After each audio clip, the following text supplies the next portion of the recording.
56th, and here's the play-by-play voice of the Indianapolis Colts, Matt Taylor, joining us here on the Fan Morning Show with Jeff and Big Joe. Good morning, Matt. Safe to say things are pretty rock solid over there right now. I would say it's fair to characterize Chris Ballard as all in this job.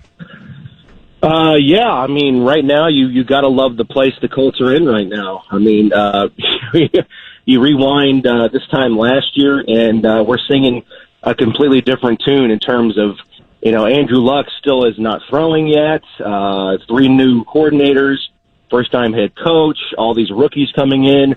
Nobody had any idea how good or how not good the Colts are going to be last year. Then they start 1-5, and they rip off 9 straight wins, or 9 out of 10, and then make the playoffs after a 1-5 start.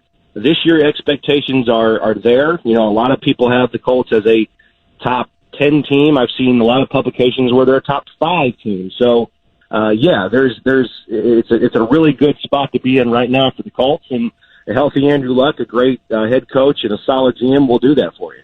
Matt, we were talking a lot about how the rookies are really helped out with these sessions, being able to get in there, getting to know Indianapolis, getting to know where you're supposed to be and when, getting to know each other, coaches and whatnot.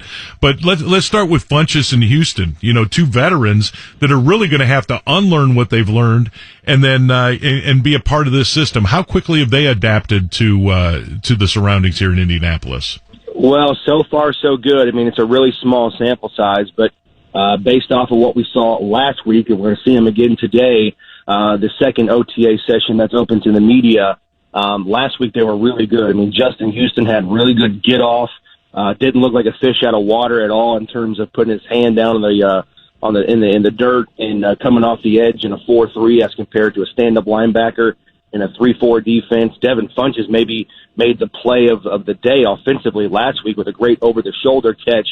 And he just looks huge out there. I mean, again, I know it's shells, it's not even full pads, it's not full contact, but he just looks like a huge, big body guy at 6'3", 6'4", and that's what Andrew Luck loves, is to be able to have somebody inside the red zone. Last year it was Eric Ebron, who's kind of that red zone main target. Having another guy out there to be able to make big catches, contested grabs inside the red area when the yards get tough and the field shrinks, that's going to be huge. So those 2 guys right away look like the players the Colts thought they were getting and why they were so coveted by Chris Ballard and Frank Reich in the offseason and free agency. And since you mentioned Eric Ebron, he had some interesting comments when he first went to the podium and talking about wanting to break Gronk's record and that kind of stuff. How hard is it going to be just because of the other weapons that the Colts are going to have for him to get those numbers, and how realistic is it for him to put up those numbers and then think the defenses aren't going to key on him when you get inside the red zone?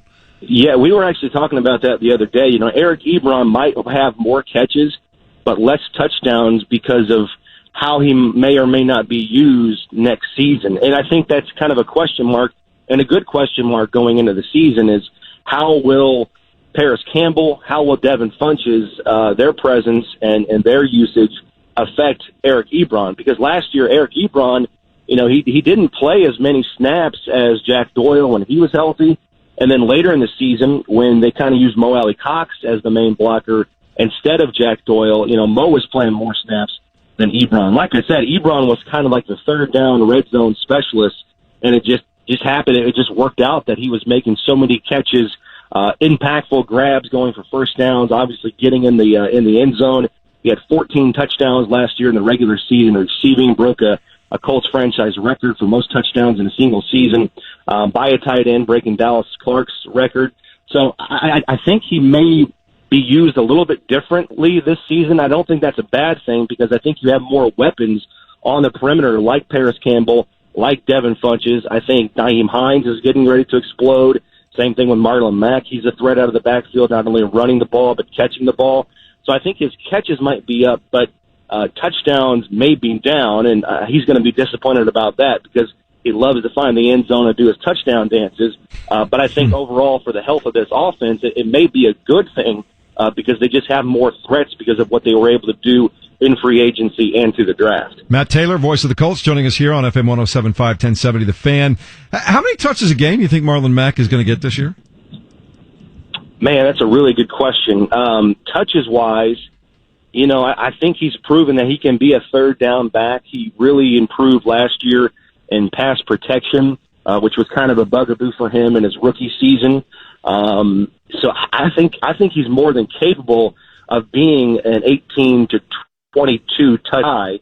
I mean, if you just kind of extrapolate the numbers last year, Marlon Mack, if he plays a full 16 games, he's well over 1,200 yards rushing last year. I mean, he had, 4 100-yard games. The Colts, when he was in the lineup, had 3 200-yard games.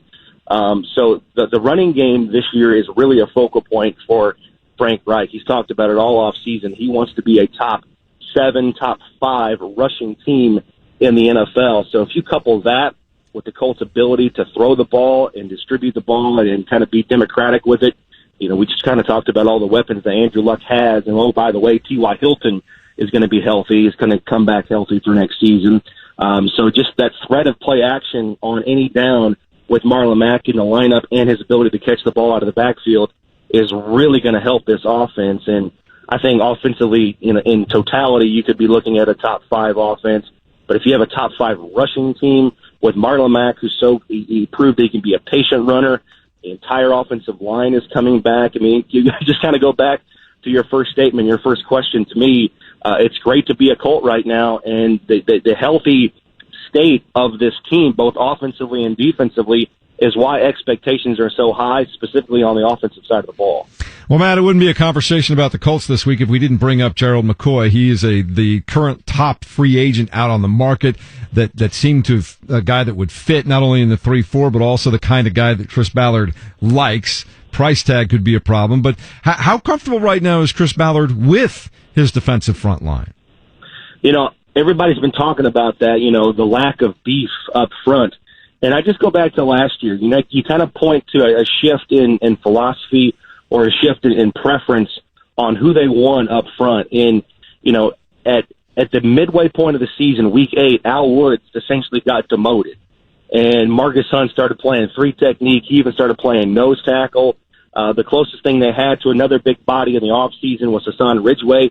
Well, they traded him on day 3 of the draft to the Philadelphia Eagles. So I think they're really comfortable with kind of playing at times more or less with 4 defensive ends or guys that have played defensive end before. Now, obviously, on first and second down, you'd like to have some bigger body guys up front because it is still a running league and teams are going to want to impose their will on you. So you're going to have some help for your linebackers who, you don't want to get lost in the space there. But just in terms of a philosophy, they like their ability to get upfield, penetrate gaps, long guys, agile guys, versatility up front, athleticism up front. I mean, Danico Autry had 9 sacks last year. Marcus Hunt had, I think, 7 or 8 sacks last year. I mean, it was kind of a sack by committee approach. They had 5 guys with at least 4 sacks. So they like their ability to get upfield. They did a good job against the rush and the pass. They were one of the league leaders in tackles for loss. They were 8th against the run. They didn't give up 100 yards to a running back all regular season last year. So they like their ability to be able to win with speed and athleticism rather than just kind of clogging up space with those big bodies. Now, that's not to say that Gerald McCoy wouldn't come in here and be a good fit. I think he would. But I just think in a general principle standpoint, the Colts are okay with not having that prototypical or stereotypical 300-pound guy in the inside playing nose tackle. And the latest, if you're following it, Gerald McCoy was in Baltimore yesterday, went in for a dinner, and then stayed over. So they'll do their courting today, and they hope to get a sign on that one. My last thing for you, Matt, I'm really excited when I get out there today is to take a look at the linebacking core. Obviously, there's just athletic ability out the wazoo. There's length, there's height, there's some weight in there now, and there's obviously speed. Going along with Darius Leonard, what will the starting lineup look like? Do we know yet? Well, no, I think it's too early to say. But the fact that you have 2, you got obviously the All-Pro and Rookie of the Year and the guy who led the NFL in tackles and Darius Leonard. I think you can go ahead and put him in at Sharpie, barring an injury, and he's not going to participate in the OTAs in the spring because he's coming off a little bit of a procedure. But Anthony Walker was as solid as you can possibly get last year. And this is coming off a rookie year where he was primarily on special teams, got a late couple starts in 2017, and going into last year, I mean, no one knew who the starters were going to be at linebacker. I mean, that famous quote by Matt Eberflus last year saying, "We got 10 linebackers. I couldn't tell you who 1 was. I couldn't tell you who 10 was." That's not the case this year. I mean, I think you go ahead and you have Leonard. I think you have Anthony Walker, but Bobby Okereke's right there. He's going to compete. He's going to push for playing time. Ben Banigou is the ultimate wild card for me. Wild card in terms of just position flexibility. I mean, he's kind of a joker out there in terms of being able to play Sam linebacker when they're kind of in base. I think he can play some of the other positions too, so that's kind of a wait and see. But the Colts last week, in that first week of OTAs, they had him pretty consistently up front too, coming off the edge. And I wouldn't be surprised too, like on 3rd and long, and the Colts go that NASCAR package, where again they like to have 4 defensive ends on the field at the same time up front. Have him in there. Maybe he's an inside guy with Tyquan Lewis. I think the Colts can get really creative on defense this year because you have all 11 starters coming back. That's unheard of. That's just unheard of to have that many guys and holdovers returning from one year to the next. Plus, you have Matt Eberflus, who's more comfortable. The guys are more comfortable with him and the system. I think they can get more creative this year and do some things that they didn't do last year to keep teams on their heels and just from a personnel standpoint, get creative because you don't know where guys are going to come from. And Banigou is a perfect example of that because he has so much position flexibility. Matt, always good to talk to you. We'll see you out there at the camp. Have fun and just keep doing what you do, man. All right, fellas. Always appreciate it.